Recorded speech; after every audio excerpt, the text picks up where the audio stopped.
After finally passing 10,000 novel coronavirus infections, South Korea's state of relative containment continues for another week.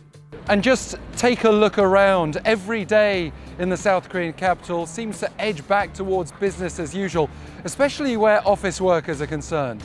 Yes, many of them are wearing masks, but that was a choice some people exercised even before the pandemic struck. And actually, there have been more and more news stories endorsing the value of masks, despite counterclaims, often from within countries suffering mask shortages.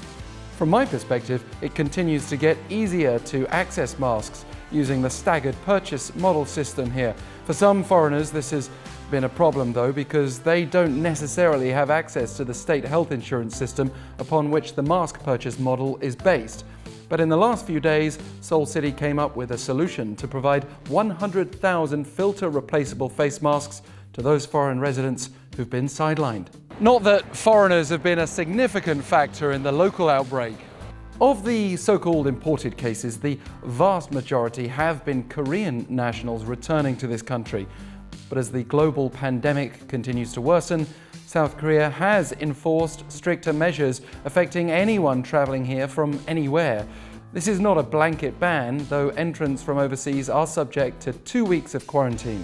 If a visitor doesn't have a place of residence, they will have to pay from their own pocket to use a local facility at around the cost of a mid-range hotel.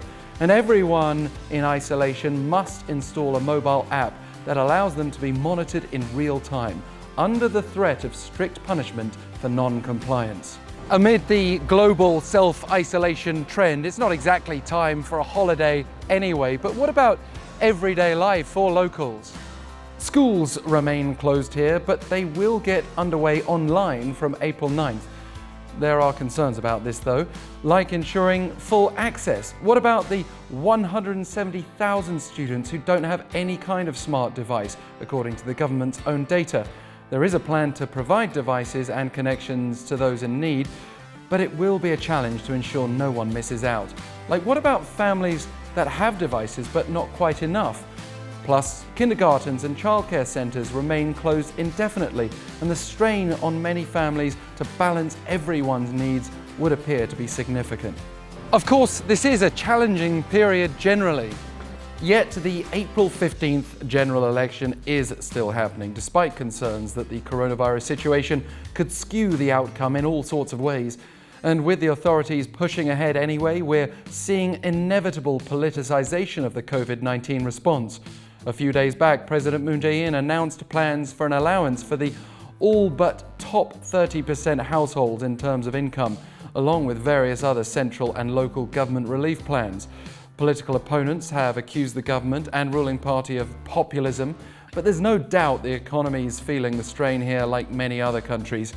President Moon's under pressure to present a post-coronavirus economic vision, and forward thinking is essential, although the government has been rightly credited for so many of the measures it's taken throughout this outbreak. The challenge for all of us is, what next?